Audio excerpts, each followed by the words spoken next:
In a small Minnesota town near the South Dakota border, men and women clad in orange gather around a cold post-hunt beverage. Not only does it taste good, but it could just make the next hunt better.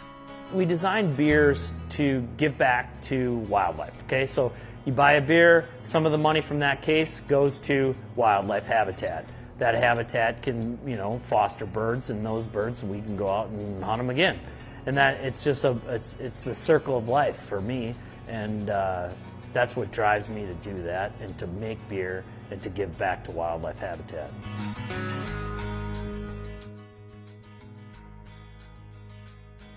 Jason Markula created Bank Brewing and Beer for Wildlife, which donates proceeds to various conservation programs because of his love for beer, pheasant hunting, and conservation. We donate to Pheasants Forever. We donate to walleye stocking programs, different programs that benefit us chasing our dream, that sportsman's outdoors paradise. And that is important to me. And so those are the things we go after. The money raised from Beer for Wildlife, as well as funds from the local Pheasants Forever chapter, increased more habitat in the very first wildlife management area the state of Minnesota designated. We had an opportunity to buy some land. At that time, we needed about half down on the parcel, which is a considerable amount of money. And the local Pheasants Forever chapter went all in on it. They held a huge banquet. Their inaugural banquet it was bigger than most well-established banquets. And if I remember right, I believe they gave $10,000 to that parcel. It was significant, and it was a key in getting that piece bought. So we're going to start off on the very first WMA that was ever established in Minnesota, the Cavernmo State Wildlife Management Area, started back in 1953. And Jason, Beer for Wildlife actually helped expand this piece, didn't it? We contributed to the acquisition of this piece a few years back. Yeah, it's pretty cool. It's like doubled in size, and it's historic, and that's a neat deal. So we headed out in search of roosters on land that Jason helped open up to the public.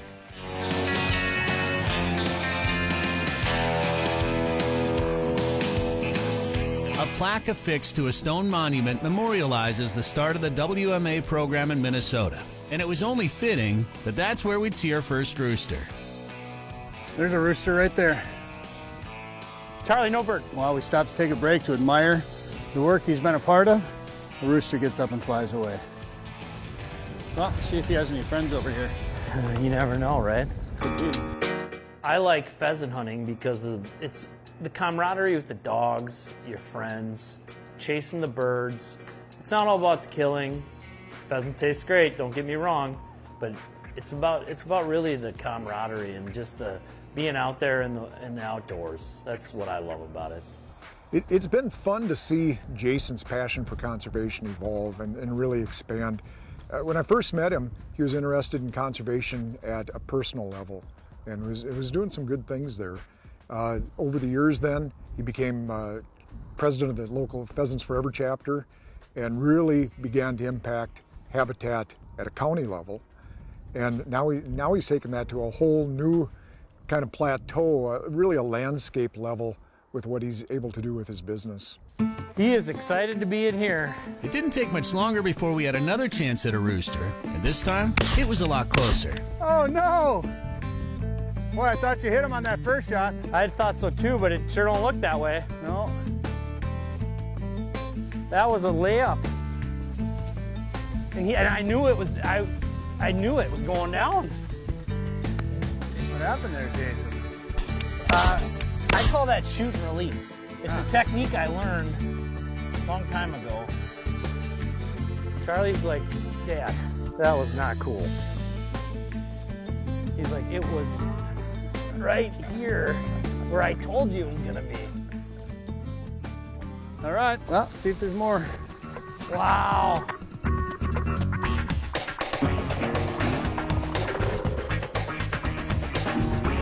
Oops, watch it up here. And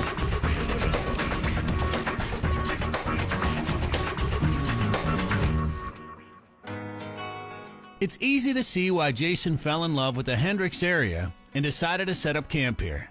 It started with an old building downtown where he and his friends would stay.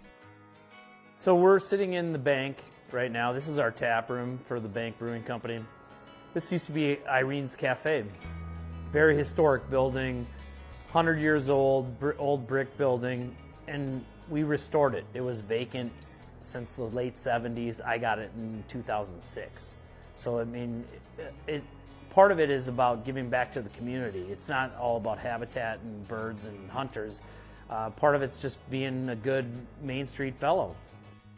Just down that main street from the tap room is the old creamery, which Jason also renovated. So the creamery is another historic brick, 100-year-old building downtown Main Street, Hendricks, Minnesota.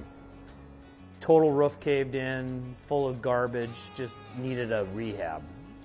We were sitting in here when this was my hunting lodge and hanging out, and with a bunch of friends and some of the other community members, we decided that it was time to fix up that building. What could it be? And we started Rooster Lager already, and so why not just build that into a brewery and actually brew the beer here in town? And that's when it was born.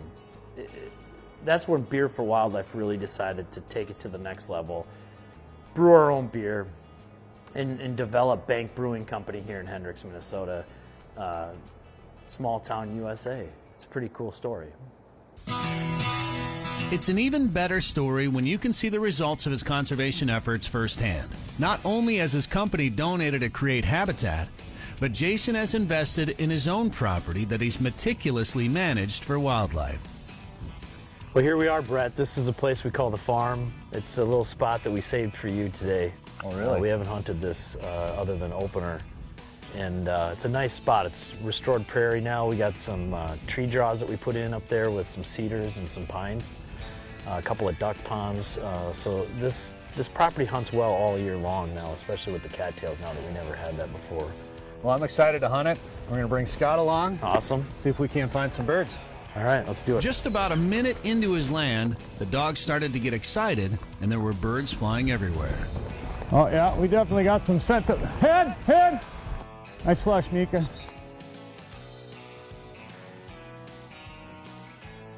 That's a nice little start to the piece, though. Oh, there goes another one.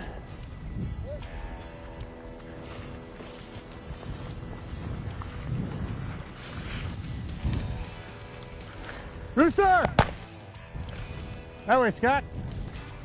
Rooster got up and he did not make it very far. Scott put the hammer down. Another one for the game bag. I get calls all the time wondering what people can do on a small scale.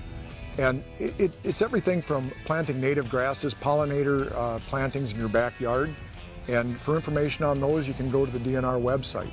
We've got information on that. If you want to go bigger, you can talk to your local Soil and Water Conservation District, NRCS office, and there's always programs and professionals there that can help you get the information that you need. So whether you're looking at doing a few hundred feet or a few hundred acres, there's resources out there to help you do it.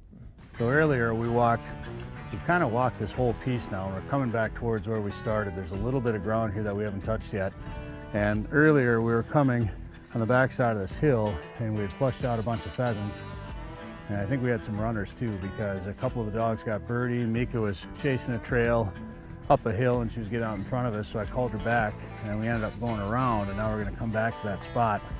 There's a low spot with some canary grass up here that has been a pretty good place to find pheasants in the past, so I have a feeling we're going to find at least that one bird that maybe ran in there from earlier. Hopefully some of his friends too. What do you think?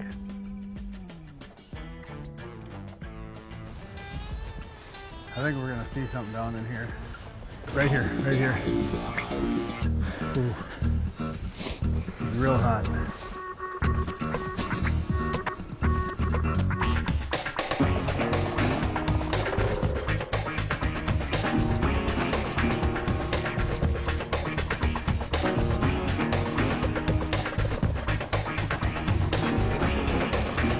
Definitely got a runner.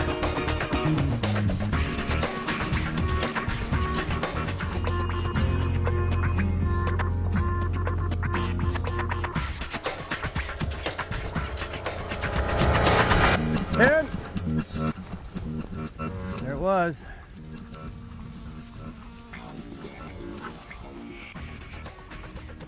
Pretty cool when they get that close,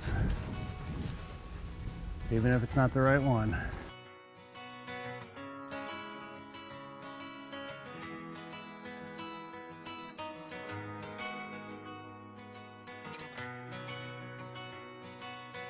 After 8 flushes on Jason's land and 1 rooster in the bag, we decided to try our luck at the third option for pheasant hunters in Minnesota behind private and public land, a hybrid of the two called WIA, or walk-in access land.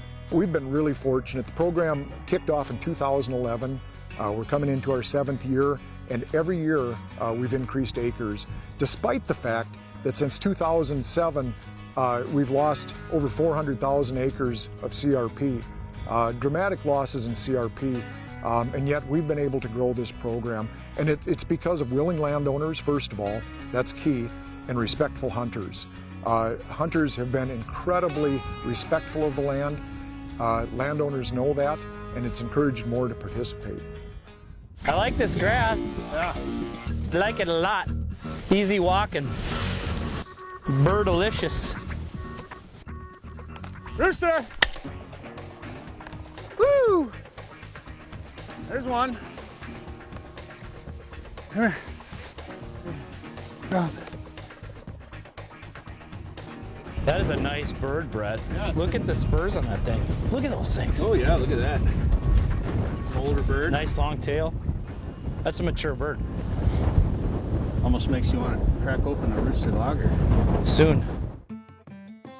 Well, they go together so well. It's, beer and pheasants is like apple pie and ice cream. It belongs together, and so in the friendship and the camaraderie together is what drives me to hunt pheasants. We were 2 for 3 on roosters, and we couldn't quit before Jason got his bird, so we hit a few more spots on our way back to the tap room.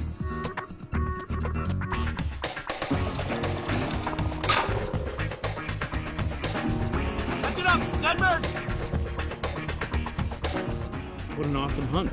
Charlie and I went in there, birdie immediately. He tracked this thing down, single shot. It probably got away a little bit, was trying to, and he ran it down and got it. Nice. Killer retrieve by Charlie. Good job, buddy. Good dog work. Nice Good looking bird. Dog work. We knocked a few birds down and saw enough hens to make us think that next year could be even better. And So it was back to the tap room to celebrate and to do our part to help out conservation by having a few cold beverages. So, walleye chop, rooster lager, and longbeard. Then we're like, well, that's not enough. We all deer hunt. So then we had to add swamp buck. So, I mean, really those 4 beers are beer for wildlife. Creating habitat, preserving habitat, it's all about legacy. You want your children and other people's kids to be able to hunt and fish, period.